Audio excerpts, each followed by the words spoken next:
नौजवान मित्रों,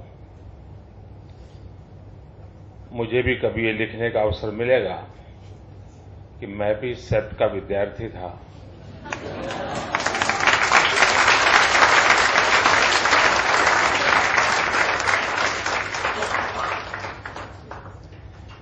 और इसलिए सेट के मित्र मुझे भी आपके एलिमना में जोड़ दीजिए, क्योंकि जब ये कार्यक्रम बना तब तय हुआ था कि मुझे पूरा समय देना है, सब बातों को समझना है, सीखने का प्रयास करना है। मैं ये तो क्लेम नहीं कर सकता हूं कि मैं समझ गया हूं और सीख लिया हूं। और जैसे डॉक्टर अहलूवालिया जी ने कहा कि वो तो ग्रोथ और इकोनॉमिक्स की दुनिया से जुड़ी हुई थी और इस काम में उनको लगा दिया, तो इसमें वो एक्सपर्ट नहीं है। मेरी तो गंगा ही उल्टी है। न मैं इकोनॉमिस्ट हूं, न मैं टाउन प्लानर हूं, न मैं इंजीनियर हूं, न आर्किटेक्चर हूं, कुछ नहीं है मेरे पास तो। लेकिन अब सीएम हूं।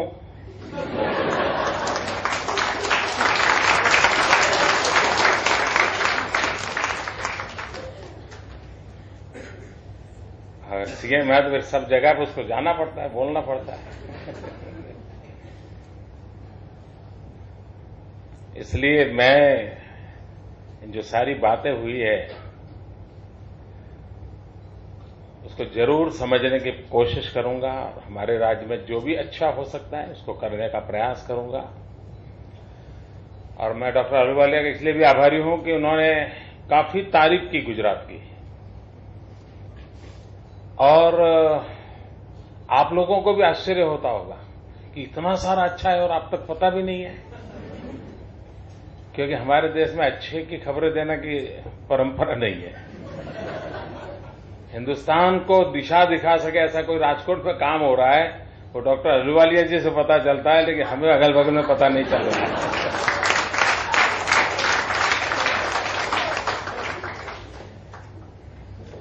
तो इस दौर से हम गुजर रहे हैं और उसमें से हमने अपने कार्य को आगे बढ़ाना है। ये बात सही है कि गुजरात बहुत तेजी से उसका अर्बनाइजेशन हो रहा है और करीब 42% से भी ज्यादा आज अर्बन पॉपुलेशन है, लेकिन डिपेंडेंट तो शायद 50% से ज्यादा है कि जिसका जीवन ही अर्बन से जुड़ गया है। और एक प्रकार से प्रैक्टिकली हम जब भी प्लान करेंगे तो उस 50% को ध्यान में रखते ही करना पड़े, उस स्थिति पर हम पहुंच चुके हैं। मैं जब मुख्यमंत्री बना और भिन्न भिन्न विषयों को समझना शुरू किया तो मेरे लिए एक बहुत बड़ा सदमा था। हिंदुस्तान में अर्बन वॉज टोटली निग्लेक्टेड।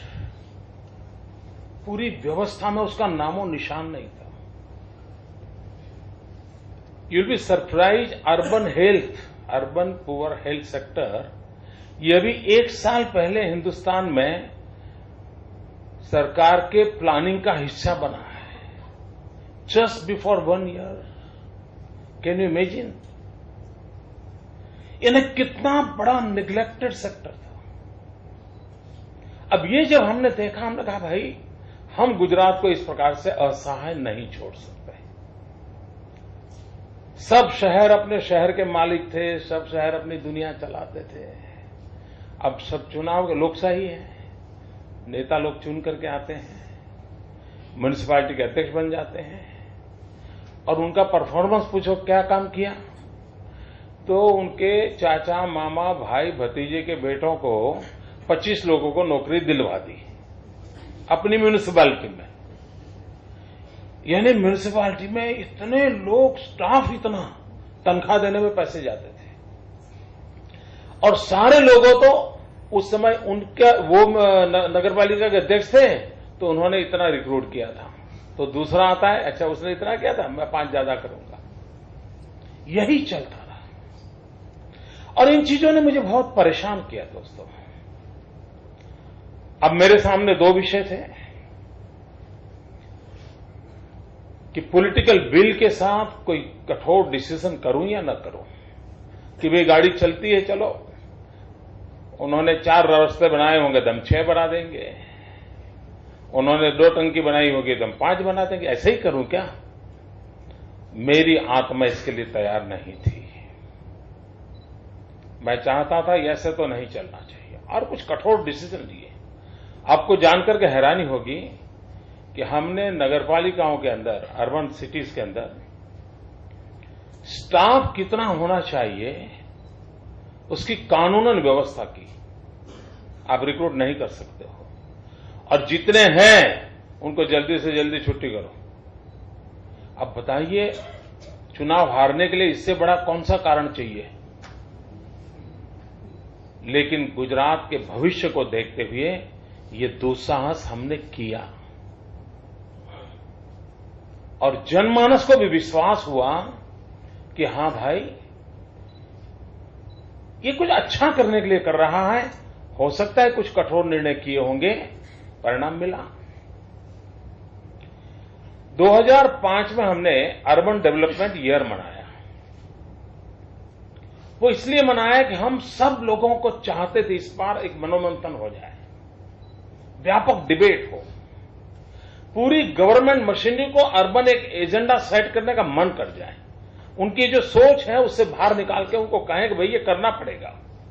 और पूरी गवर्नमेंट सिस्टम को अर्बन ईयर के कारण हमने मोटिवेट किया, मोबिलाइज किया, उनको एजुकेट किया, हमने डिबेट्स किए, डिस्कशन किए, कई डिसीजन किए। अब जब 2005 में हमने अर्बन डेवलपमेंट ईयर मनाया, उस समय मुझे मालूम नहीं था कि 2005 में नगरपालिका और कॉरपोरेशन के चुनाव होने वाले हैं। अभी हमारी गलती हो गई।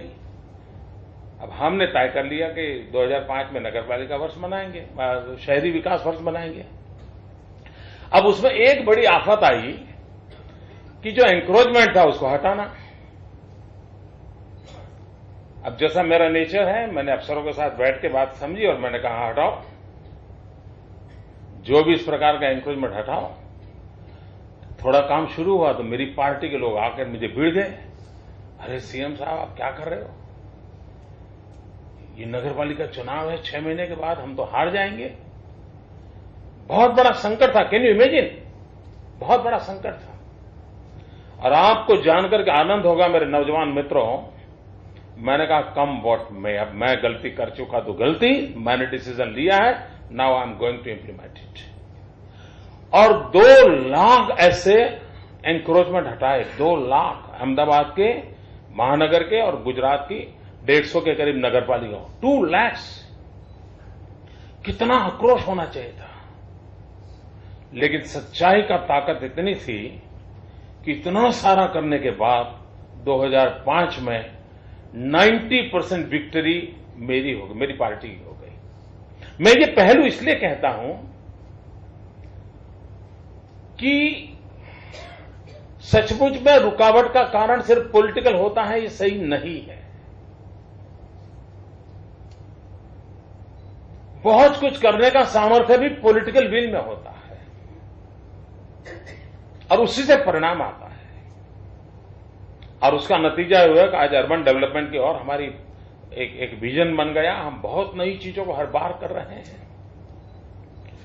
मुझे याद है, मैं 2001 में पहली बार जब मुख्यमंत्री बना था, तो यात्रा 10 साल पूरी हो गई कल। आपको जानना है उस समय बजट कितना था? 2001 में, ये टीवी पर नहीं आएगा, टीवी पर तो कल आपने शायद डिबेट देखी होगी, भरपूर गालियां पड़ रही थी और पता नहीं कहां से वो फिगर लाते, वो भी मुझे समझ नहीं आता है। 2001 में गुजरात का अर्बन डेवलपमेंट का बजट था 250,000 crore rupees, I think 250 crore rupees,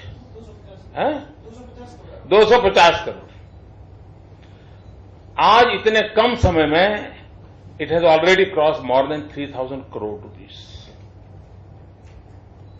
यानी अगर एक विषय को हाथ में लेते हैं तो किसने, मैं जानता हूं उसके लिए 50 चीजें करनी पड़ती हैं, उसको किया। हिंदुस्तान सरकार के पास या राज्य सरकार भी कभी अर्बन डेवलपमेंट के 1 रुपया देती नहीं थी, कभी भी नहीं। हमने पहले अटल जी से नाम से एक अर्बन फाइनेंस की स्कीम बनाई थी, उसको आज 10-12 साल हो गए, उसको हमने लागू किया था। इस बार हमने स्वर्णिम जयंती के अंदर एक 7,000 करोड़ रुपए का पैकेज निकाला एंड ऑलरेडी हमने 4,000 करोड़ रुपया इन 7 महानगरों को बांट दिया, नगर पालिकाओं को बांट दिया अर्बन इंफ्रास्ट्रक्चर के लिए। अब जब पैसे इतने जाने लगे नगर पालिका और महानगर पालिका में, तब ध्यान में आया कि ये पैसे होने के बाद भी काम होने वाला नहीं है, क्योंकि उनके पास कहीं कानूनी व्यवस्था की कठिनाई है, कहीं गवर्नेंस के प्रॉब्लम है, कहीं मैन पावर के प्रॉब्लम है। अब रास्ता कैसे निकालें? अब जैसे ईश्वर ने हमें दी है, हमने एक रास्ता खोजा। हमने कहा कि जो इंजीनियरिंग के स्टूडेंट्स हैं उनके लिए इंटर्नशिप शुरू करो, जैसे मेडिकल के लिए होती है। और गुजरात में हमने शुरू की, वॉलंटरी बेस पे शुरू की। नौजवान विद्यार्थियों को, जो फाइनल के स्टूडेंट्स, उन्हें इन्वाइट किया। हजारों के तादाद में एप्लीकेशन आने लगी और उसमें से हर साल हम कोई 350-400 नौजवानों को सिलेक्ट किया, इंजीनियर्स को, और 6 महीने हम उनको ले जाते हैं, नगर पालिकाओं में रखते हैं। नगर पालिका को एक टेक्निकल पर्सन की स्ट्रेंथ मिलती है और उस टेक्निकल के पर्सन को जो क्लासरूम में पढ़ता है उसको और अधिक अच्छे ढंग से सीखना पढ़ने का अवसर मिलता है। एक बहुत बड़ा कंबाइंड व्यवस्था हमने खड़ी की है और ये पिछले 3 साल से बहुत बढ़िया ढंग से चल रही है। मुझे बहुत ही अच्छा मैन पावर इस प्रकार से चल रहा है। लेकिन मेरा मत है कि जितने सारे विषय है उसमें अगर मुझे कोई टॉप चीज देनी है तो मैं ह्यूमन रिसोर्स डेवलपमेंट को दूंगा, क्योंकि अर्बन गवर्नेंस ये विषय हमारे देश में डेवलप नहीं हुआ है। अर्बन लोकेलिटीज के लिए रूल्स एंड रेगुलेशंस के संबंध में हमारे देश में कोई मिनिमम, यानी मैं नहीं कहता हूं कि जम्मू के जो कानून हो वही नडियाद के हो, नॉट नेसेसरी, लेकिन कुछ कॉमन चीजें होनी चाहिए, वो हमारे यहां नहीं है। डिजास्टर एक बहुत बड़ा इश्यू है। अर्बन डेवलपमेंट के साथ डिजास्टर के लिए क्या रूल्स एंड रेगुलेशंस होने चाहिए? नहीं है। कलकत्ते में आग लगे, आग, और 6 दिन तक हम आग बुझा न पाए, ये कौन सा अर्बन डेवलपमेंट है जी? मैं कलकत्ते की आलोचना करने नहीं आया, मैं उस दर्द और पीड़ा को कह रहा हूं कि हमने विकास को कैसा किया कि जिसको ये ध्यान नहीं रखा कि भाई इस संकड़ी गली में से अगर कहीं आग लग गई तो वहां पर पानी पहुंचेगा कैसे। और ये हमारे लिए कभी कभी जंगलों में आग लगती है और जंगल में भी 5 दिन 6 दिन हो जाए तो हो हल्ला हो जाता है, एक शहर के भीतर और लोग मरते चले जा रहे हैं। यानी तब चैलेंज पता चलते हैं कि भाई सोचें तो हम शॉर्टकट न खोजें, उस लंबी सोच के साथ चलें ताकि कभी किसी की जिंदगी को संकट ना आ जाए। ये क्यों नहीं हुआ? इसलिए कि हमने कानून, नियम, व्यवस्थाएं, उसका पहले स्ट्रक्चर खड़ा नहीं किया। और इसलिए जिस प्रकार से हमें ह्यूमन रिसोर्स डेवलपमेंट की आवश्यकता है, इसी प्रकार से व्यापक डिबेट करके और उसमें भी सहमति लानी पड़ेगी, वरना इस देश में पॉलिटिक्स इतना, पता नहीं, हर गली मोहल्ले में पॉलिटिक्स आया है। अगर कांकरिया की सफाई के लिए 5 रुपया टिकट लेते हो तो पीआईएल हो जाती है, आंदोलन हो जाता है। जो देने वाला है उसको इतराज नहीं है, लेकिन अगर वो 5 रुपया ना होता तो कांकरिया की आज जो चर्चा डॉक्टर अहलुवालिया तक ने यहां की, वो शायद कोई नहीं करता। तो कुछ निर्णय करने पड़ते हैं, लेकिन अगर उसका एक फ्रेमवर्क बनती है, कॉन्सेंसस बनाने का प्रयास होता है, तो मैं समझता हूं हम स्थितियों को बदल सकते हैं और उस दिशा में हम प्रयास कर सकते हैं। एक विषय आया अर्बन ट्रांसपोर्ट का। ये बात सही है कि हर शहर में जरूरत के अनुसार वो इवॉल्व होता है, कोई एक बहुत बड़ी सोची समझी व्यवस्था के तहत नहीं होता है। लेकिन मैं इस बात से सहमत हूं कि डेवलपमेंट में प्राथमिक रोल प्ले करता है ट्रांसपोर्टेशन। आप लोगों को याद होगा, जो नौजवान मित्र हैं उनको याद नहीं होगा क्योंकि वो बहुत छोटी आयु होगी उनकी, लेकिन जो यहां बड़े मित्र बैठे हैं अगर उनका ध्यान हो तो, हम लोग 87 में पहली बार अहमदाबाद म्युनिसिपल कॉर्पोरेशन में चुनाव जीते थे, फर्स्ट टाइम हमारी भारतीय जनता पार्टी के पूरे इतिहास में। और उस समय हमने एक छोटा निर्णय किया था, और सुविधा ये थी कि स्टेट गवर्नमेंट में हम पार्टनर थे, तो स्टेट गवर्नमेंट चिमन भाई के साथ थे, तो वहां उस चीज को करवाना भी हमारे लिए संभव था। तो हमने एक निर्णय ये किया था कि अहमदाबाद की एएमटीएस जो बस है उसको बोपल तक आगे ले जाएंगे, लांभा तक आगे ले जाएंगे। ये हमने उस समय किया था। उस समय ये जंगल थे। जस्ट बिकॉज ऑफ एएमटीएस व्यवस्था नई लोकेलिटी वहां खड़ी होने लग गई। एक ही कारण था कि लोगों को शहर जाने के लिए बस की सुविधा मिली थी। तो उस एक पूरा 10 साल का तबका ऐसा था कि शहर पर बर्डन आने से बच गया, वरना इतना बड़ा तूफान खड़ा हो जाता, वो एकदम से बैरिंग कैपेसिटी की व्यवस्थाएं हो गई। एक छोटा सा डिसीजन था और राज्य सरकार ने उसको स्वीकार किया था। क्या भारत की रेलवे आपके इस पूरे प्रोजेक्ट के साथ आपके साथ बैठ सकती है? जब तक हिंदुस्तान की रेलवे आपके साथ बैठ करके इस पूरे विषय के पर चर्चा नहीं करती है, मैं समझता हूं। अब जैसे मैं बताऊं, मैंने भारत सरकार के रेलवे को लिखा है कि पूरे अहमदाबाद में चारों तरफ रेल की पटरियां बिछी हुई है। दिन में 2 या 4 बार कोई ट्रेन जाती है। मैंने कहा भाई पटरी हमें दे दो, हम उस पर ट्रेन चलाएंगे हमारे शहर के लोगों के लिए, और आपकी चलती ही चलती रहे, उसको हम रोकेंगे नहीं। अब बताइए जी, नहीं मिली मुझे परमिशन। एग्जिस्टिंग जमीन है, पटरी है, व्यवस्था है, सब है, समझ नहीं है, बाकी सब है। और आज भी मेरा मत है कि अरबों खरबों रुपयों को हम बचा सकते हैं। उसी प्रकार से हमने एक भविष्य में क्या हो सकता है उसका अंदाज करते हुए एक कल्पना की है और आयोजन भी शुरू किया है। Twin city concept. आप न्यूयॉर्क, न्यू जर्सी देखिए, ट्विन सिटी कंसेप्ट काफी डेवलप हुआ है। हमने ट्विन सिटी कंसेप्ट डेवलप, जैसे सूरत नवसारी। अगर सूरत नवसारी को आप साइमल्टेनियस डेवलप दोनों को लिंकेज देते हैं, और लिंकेज देने का मतलब है ट्रांसपोर्टेशन मेनली चीज होती है, आप डेवलपमेंट के मॉडल को बहुत अच्छे ढंग से विकसित कर सकते हैं।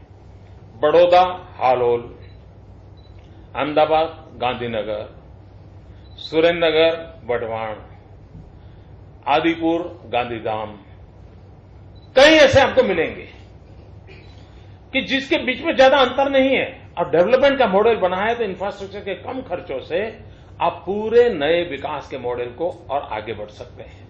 उसी प्रकार से हमने एक कल्पना रखी, वो भी भारत सरकार के सामने रखी, रेलवे के सामने रखी, कि अहमदाबाद को साथ गुजरात जैसे राज्य को एक सैटेलाइट टाउनशिप कंसेप्ट विकसित करना पड़ेगा। अगर हम सैटेलाइट टाउनशिप विकसित नहीं करते हैं तो शायद हम अर्बन डेवलपमेंट के इस जो रेट है ग्रोथ का, किसी सरकार की ताकत नहीं है कि वो जैसे अभी बताया कि इतना रुपया नहीं कर सकते, और जैसा उन्होंने हिस्से बताए 5 लाख 7 लाख 10 लाख के, तो वो करते करते तो और बढ़ जाएगा। ये स्थिति आने वाली है। अब ऐसी स्थिति में करो क्या?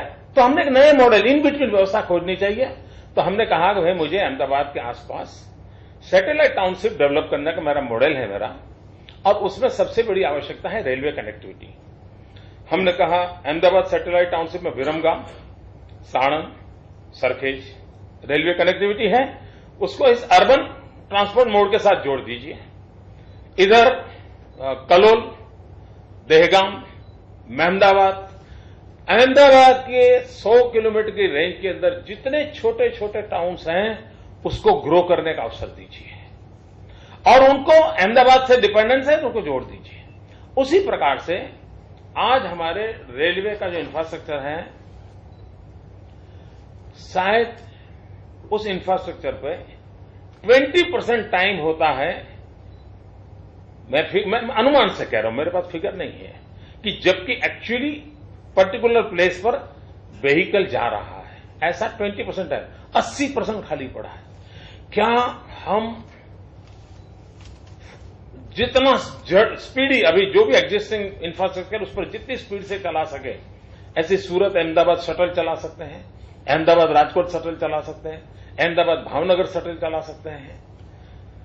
अगर ये हम ट्रांसपोर्टेशन व्यवस्था का मॉडल खड़ा करते हैं तो आपकी इंटरकनेक्टिविटी इतनी एक दूसरे को स्ट्रेंथन करेगी।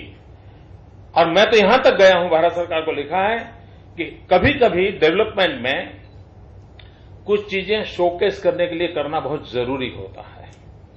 हमें पसंद हो या ना हो, हमारे देश का जो माइंड सेट है वो इसको एक्सेप्ट नहीं करता है, टॉलरेट नहीं करता है। और मीडिया में आपको इतनी गालियां पड़ती हैं, आप कल्पना नहीं कर सकते। ये आईआईएम का बिल्डिंग जब बना, मैं उस समय के जो भी निर्णय करता हूं उनको बधाई देता हूं। वरना लोगों ने उनको नोच लिया होता कि बच्चों को खाने के लिए नहीं और तुम इतना बड़ा बिल्डिंग बना रहे हो। अखबार में पता नहीं क्या क्या कुछ छपा होता। लेकिन उस समय के जो भी निर्णय करने वाले होंगे, हम तो बहुत बच्चे होंगे उस समय, उन्होंने इतना बढ़िया एक भवन दिया, उसने पूरे दुनिया का ध्यान आकर्षित आईआईएम इंस्टीट्यूट के कारण किया, at the same time IIM campus के कारण भी किया था। चीन पूरा समृद्ध नहीं हुआ है, लेकिन चीन का ईस्टर्न पार्ट, जहां सांघाई वंगाई तो 2-3 उन्होंने शोकेस कर दिए, सारी दुनिया को खींच लिया और उससे आगे परकोलेट करके बढ़ाए गए। हमने पूरे अहमदाबाद को बदला नहीं था, कांकरिया बदला, विश्वास पैदा किया, बदला जा सकता है, बदलना शुरू हो गया। तो शोकेस करना होता है। और इसलिए मैंने भारत सरकार कहा है कि अहमदाबाद मुंबई जापान से भी स्पीडी हो सके तो दुनिया की सबसे स्पीडी एक ट्रेन हमने शुरू करनी चाहिए। और उस ट्रेन में मुंबई अहमदाबाद 2.5 घंटे में जाना चाहिए इंसान। अब देखिए कैसा बदलाव आता है, और ये सब संभव है जी। ये मुंबई की संकटों से मुंबई को अगर बाहर लाना है ना, तो पुणे जाने से नहीं आएगा, ये समझ के चले लोग। क्योंकि मुंबई का टेम्परामेंट बिजनेस से जुड़ा है, बिजनेस गुजरात के ब्लड से जुड़ा हुआ है, वो नेचुरली वहां जाता है। और पढ़ना होगा तो पुणे जाएगा वो। सरस्वती पूजा उस तरफ है, लक्ष्मी की पूजा इस तरफ है।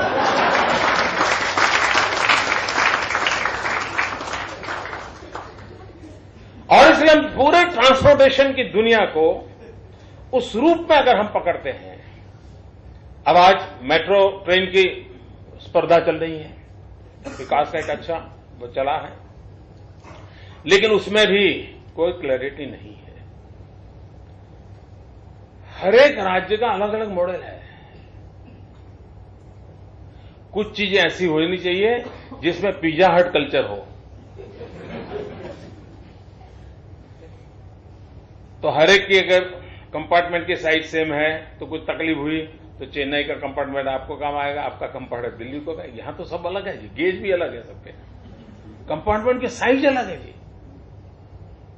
आप मुझे कल्पना कर सके तो कैसी स्थिति बनेगी कभी इस पर। इन सब कंपनियों को जब वारंटर के लिए चीजों की जरूरत पड़ेगी तो वो वायबल नहीं होगा, कंपनी को उतना माल खपेगा नहीं। और इसलिए वो कंपनी क्या करेगी, ज्यादा भाव से माल देगी, ज्यादा से देगी तो उसको मेंटेन करना और महंगा हो जाएगा। अगर पूरे देश की कॉमन व्यवस्था होती, सेम गेज होता, सेम कंपार्टमेंट होता, सेम टेक्नोलॉजी होती, तो आपको भविष्य के लिए ये जो कंपोनेंट देने वाली कंपनियां हैं उसकी कंपटीशन में आपको बहुत चीपेस्ट सर्विसेज सिस्टम डेवलप होती। लेकिन वी कुड नॉट। यानी हम ट्रांसपोर्टेशन सिस्टम को किस प्रकार से बदलाव लाना चाहते हैं, उसका एक विजन देश में पहले होना चाहिए। एक विषय आया लेबर का।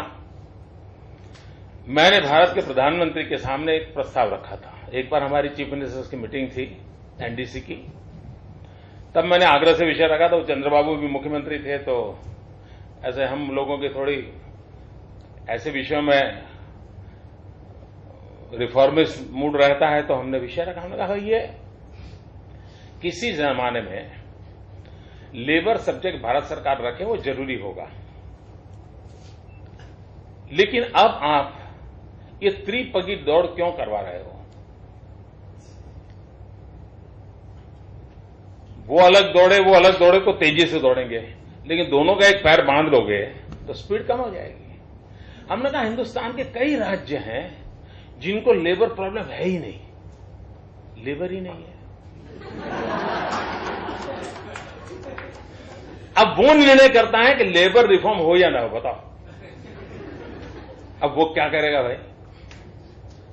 वो कैसे तय करेगा लेबर प्रॉब्लम हो? लेबर मैं कहा इसको स्टेट सब्जेक्ट बना दीजिए, जो प्रोग्रेसिव स्टेट होगा वो अपना लेबर रिफॉर्म करेगा, जो प्रोग्रेसिव नहीं होगा, जिसको लगना है धक्या उसमें जिंदगी जीनी है, वो जीता रहे, अपना लाल झंडा लेके घूमता रहे।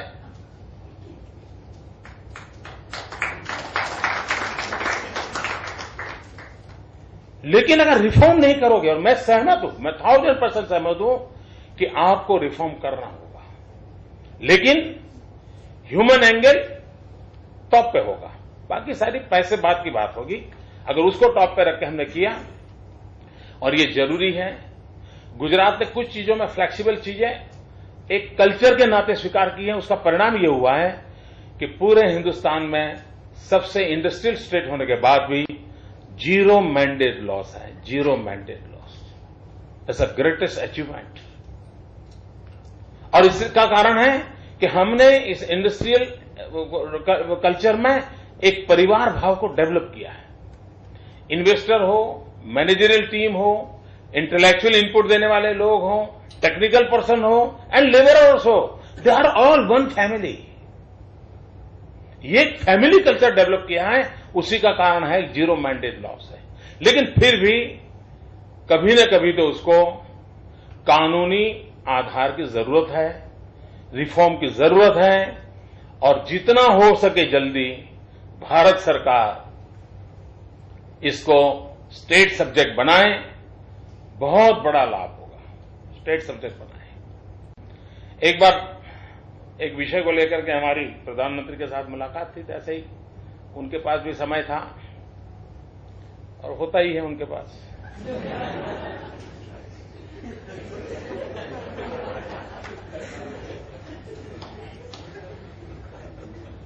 ऐसे ही गप्पे गप्पे में हम लग गए जरा।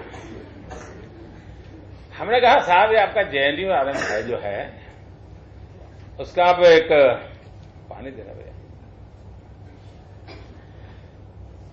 सेकंड जनरेशन पर सोचिए आप।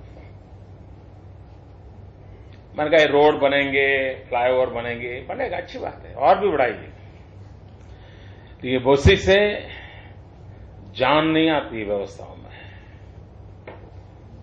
इमारतें जिंदगी नहीं देती जी।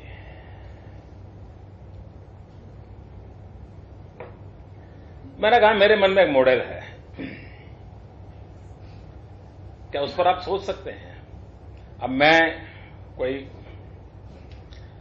अच्छा स्टूडेंट कभी रहा नहीं है, लास्ट बेंच पर बैठता था, इसलिए लिखना पढ़ना ये अपनी आदत बनी है जी। अपन जैसा दिमाग में चलता है उनसे बात शुरू की है।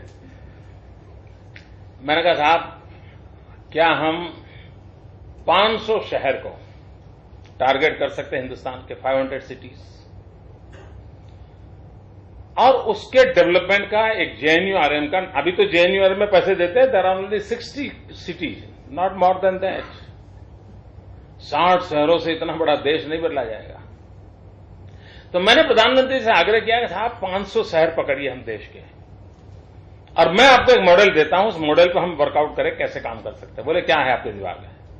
हमने कहा उन 500 शहर में सॉलिड वेस्ट मैनेजमेंट को एंड वेस्ट वाटर ट्रीटमेंट को no compromise, world class parameter से उसको चलाइए। सॉलिड वेस्ट मैनेजमेंट से फर्टिलाइजर पैदा होगा, वेस्ट वाटर ट्रीटमेंट से आपको अतिरिक्त पानी मिलेगा।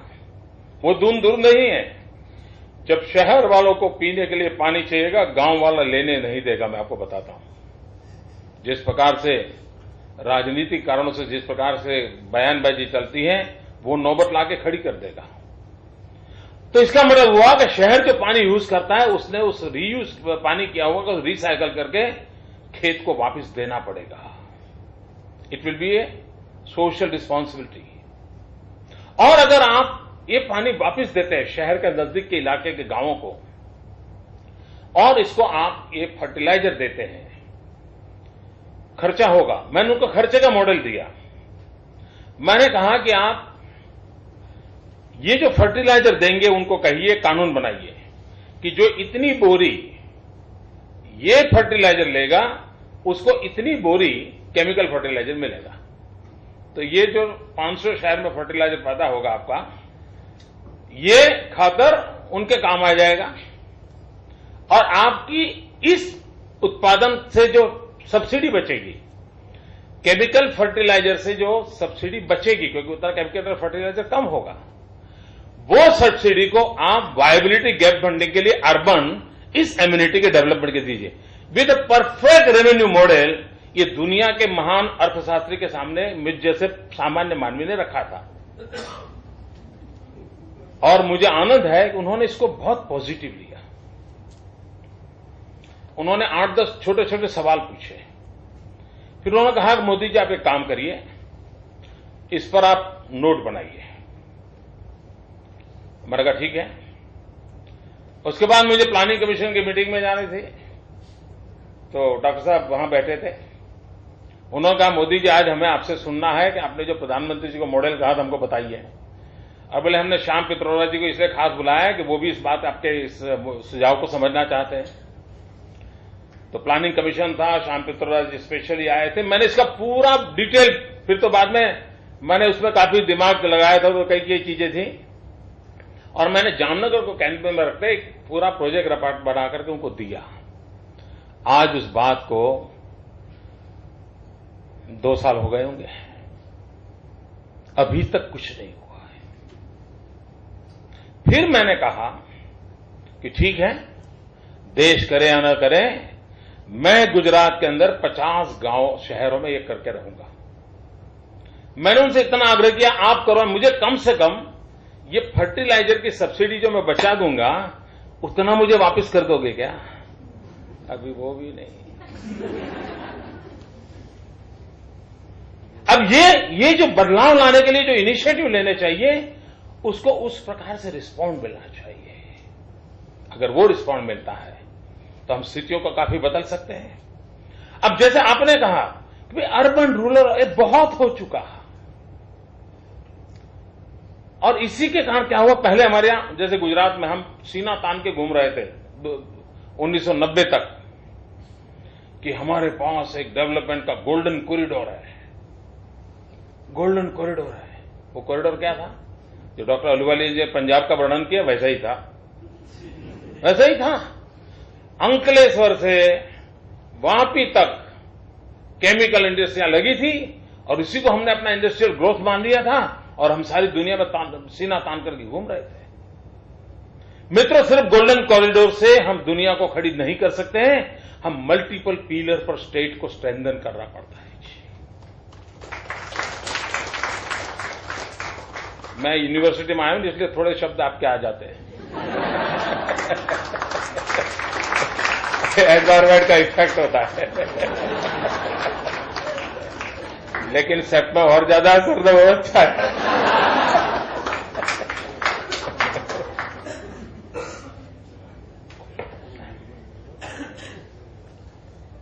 और इसलिए एक गोल्डन कॉरिडोर वाले कंसेप्ट से देश नहीं चल सकता। इस प्रकार से डिवाइड अवस्थाएं, इससे काम नहीं चल सकता है। उसमें से एक हमने योजना बनाई। एक तरफ अर्बन डेवलपमेंट का विषय होता है, एक तरफ रूरल का होता है। हमने एक खोज की है रर्बन। हमने कहा है आत्मा गांव की हो, व्यवस्थाएं शहर की हो। और इन चीजों का फायदा कैसे मिला है मुझे याद है, इसके मैं अनुभव से बताता हूं। हम जब नए नए मुख्यमंत्री आए तो तब तो मेरा शपथ विधि भी नहीं हुई थी। मैंने यहां सर्किट हाउस में कमरा किराए पर लिया था, मैं दिल्ली रहता था, तो कमरा किराए पर लिया। मैंने कहा भाई शपथ नहीं होता है तब तक तो रहने के लिए जगह चाहिए, मेरे पास कुछ है नहीं। तो हमारी पार्टी ने सर्किट हाउस में कमरा बुक कर दिया गांधीनगर में। अब शपथ होने में कोई 5 दिन बाकी थे, लेकिन हवा तो पकड़ गई थी, ये मुख्यमंत्री बन गया। हमारे देश में कुछ लोग तो बहुत पहले ही बना देते हैं। तो लोग मुझे मिलने आते थे, पत्रकार मित्र आते थे, और मैं कई सालों के बाद गुजरात से बाहर था, तो कई 6-7 साल के बाद वापस आया था। जो भी मुझे मिलता था वो ये कहता था कि मोदी जी एक काम जरूर करना। मैं पूछा क्या भाई? बोले आप सरकार पर मुख्यमंत्री बनो, कुछ और कर पाओ या ना कर, एक काम जरूर करो। मैंने कहा क्या?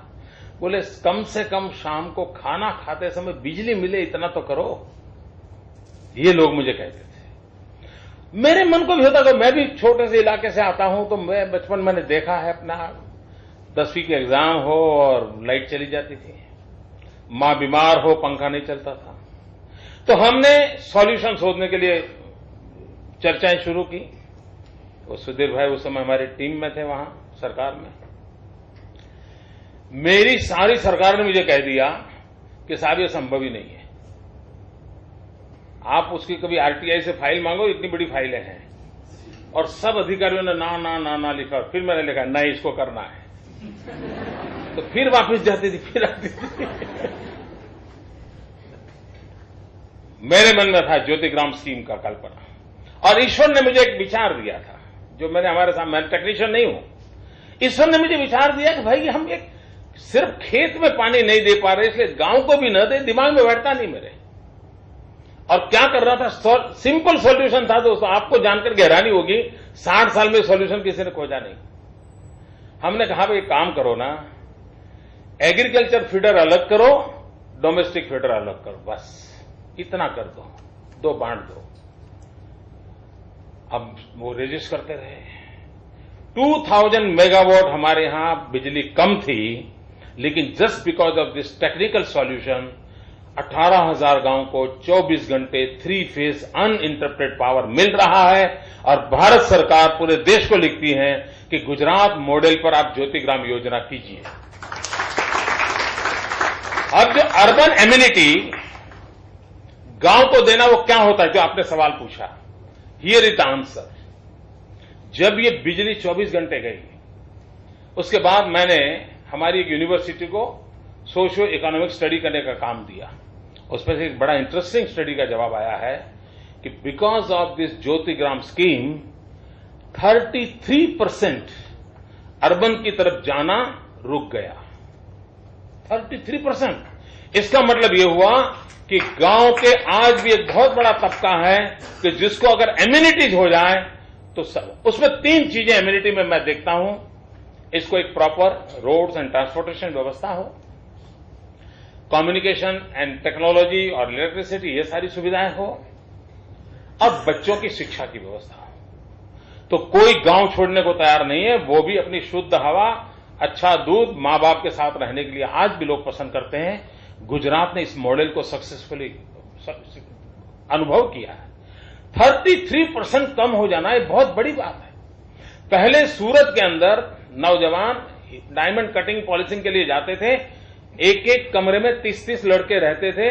सोने के लिए भी शिफ्ट रखनी पड़ती थी कि ये 2 शिफ्ट के लोग डायमंड कटिंग में जाएंगे और 1 शिफ्ट के लोग सो जाएंगे, फिर ये आएंगे तो ये उठ करके जाएंगे और वो सो जाएंगे। इतनी कम जगह में ये रहते थे।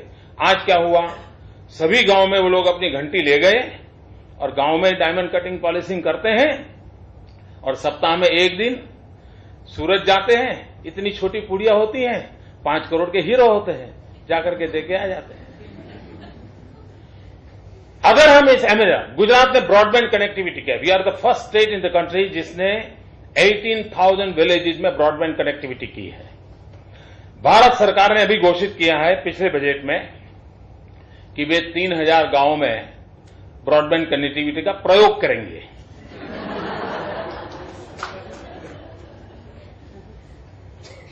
उस ब्रॉडबैंड कनेक्टिविटी का परिणाम है, पहले हमारे यहां गांव में डॉक्टर नहीं रहता था, आज गांव में डॉक्टर रहता है, उसको इंटरनेट अवेलेबल है, टीवी अवेलेबल है, एसी चल रहा है, और सैटरडे संडे को शहर में आकर के मौज करके फिर परिवार के साथ वापस जाता है। ये सुविधा उपलब्ध हुई है। तो एम्यूनिटीज का बहुत बड़ा फर्क पड़ता है। उसी विचार में से, इस अनुभव में से हमने सोचा कि हम गुजरात में रर्बन कंसेप्ट को डेवलप करेंगे, जिसमें आत्मा गांव की हो, सुविधा शहर की हो। और आत्मा गांव की होने का मतलब क्या होता है? शहर में कोई जतीन नाम का लड़का अगर सेप्ट के अंदर फर्स्ट नंबर आया, हाँ कोई जतीन पहले नंबर पे आया है। लेकिन गांव में होता था, अरे अपने वो मोहन भाई का बेटा था ना, वो जतिन 1 नंबर लाए। अच्छा अच्छा, वो तो हमारे दूर के चाचा लगते हैं, अरे ले चलो मिठाई लेके चले जाओ। ये गांव की आत्मा है। यहां कोई पहचान नहीं होती है, वहां दिलों का जुड़ाव रहता है। उस गांव की आत्मा को अगर शहर का व्यवस्था दे, तो हमने इस बार गुजरात में कोई 90 शायद सिलेक्ट किए। कितने अर्बन के? 85। हमने 85 ऐसे गांवों को पकड़ा है जिसमें पोटेंशियल है, भविष्य में वो शहर बन जाने वाले हैं। उसके drainage, water facility, most modern व्यवस्था से अभी से शुरू करोगे, हो जाने के बाद फिर करने जाओगे जैसा आज भोपाल में हमको करना पड़ रहा है, तो वो न करना पड़े। तो हमने अर्बन कंसेप्ट किया है, शहरों को जो सुविधाएं हैं, पब्लिक हेल्थ को लेकर के जो आवश्यकताएं होती हैं, उन सारी चीजों को करें। उसका परिणाम मिल रहा है, और उसका परिणाम ये होगा कि विद इन शायद 3 इयर्स हम इस काम को पूरा कर लेंगे। और एक नया मॉडल, जैसे बड़े शहर, twin city, satellite city, transport connectivity, urban concept, one can imagine पूरे गुजरात का क्या चित्र बनेगा 5 साल 10 साल के भीतर। ये किस प्रकार से डेवलपमेंट का मॉडल के साथ खड़ा होगा, इसका आप अंदाज कर सकते हैं। मित्रों, कुछ निर्णय ऐसे होते हैं जो बहुत बड़ा प्रभाव पैदा करते हैं। जैसे साबरमती में नर्मदा का पानी। अब जब मैं नया नया मुख्यमंत्री बना, तो हम ये नर्मदा का मुझे ब्रीफिंग करने लोग आए, तो उसमें ये था नहीं कहीं कि नर्मदा का पानी था, वो अवार्ड में है ही नहीं कहीं, उस योजना में कहीं नहीं था। मैंने कहा भाई ठीक है, हमें जितना पानी का हक मिला है उसका ये उपयोग कर सकते हैं क्या। और पीछे पड़ गया, कुछ भी किया, साबरमती में नर्मदा का पानी ले आया। आज आपके भी सेट के स्टूडेंट जो भी आते हैं, उसका डेवलपमेंट का मॉडल देखने के लिए जाते हैं, स्टडी करने के लिए जाते हैं। लेकिन ये पानी आने से शाम को आपने देखा होगा ब्रिज भरे होते हैं, लोगों को मजा आता है, वाह पानी देखा कहां है हम लोगों ने। वरना साबरमती नदी है ना, पहले ऐसे लिखते थे, 8वीं कक्षा के बच्चे क्या लिखते थे, साबरमती नदी क्या होती है, नदी में सर्कस आता है।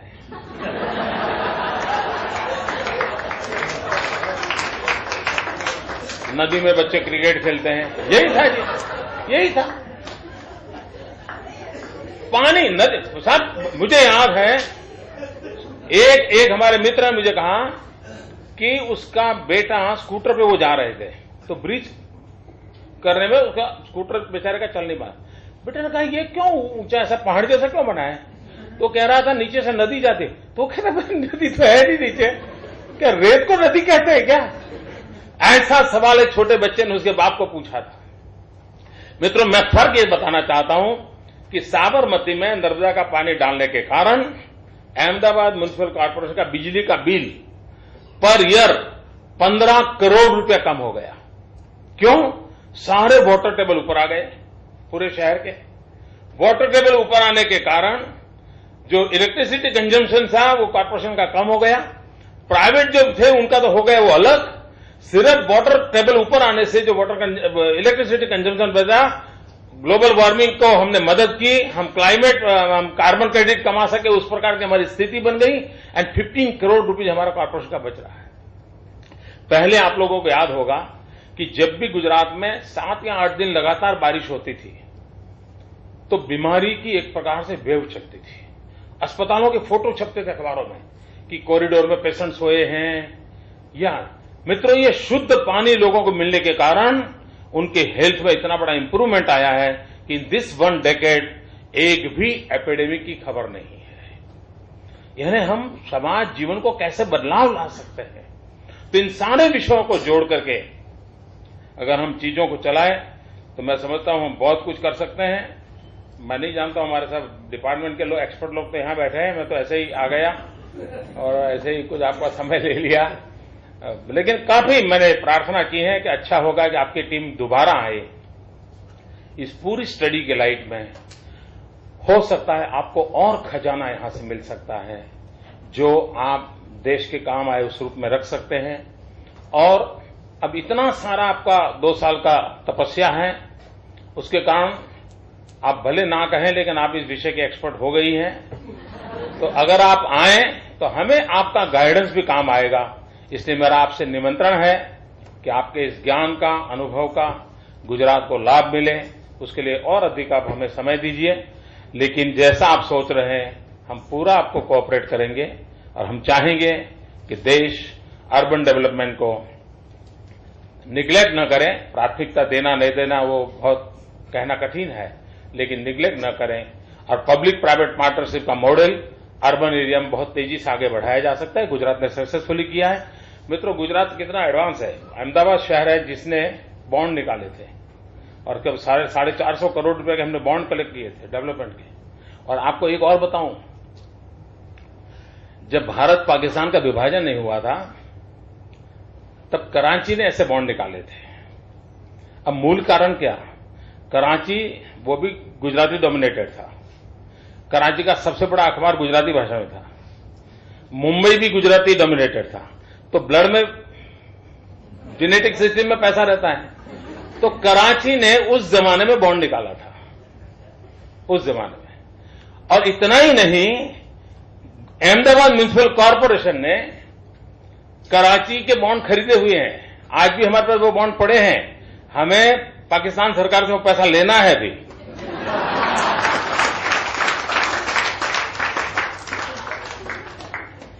कहने का मतलब है कि ये इन चीजों को किया जा सकता है, इन मॉडल को विकसित किया जा सकता है।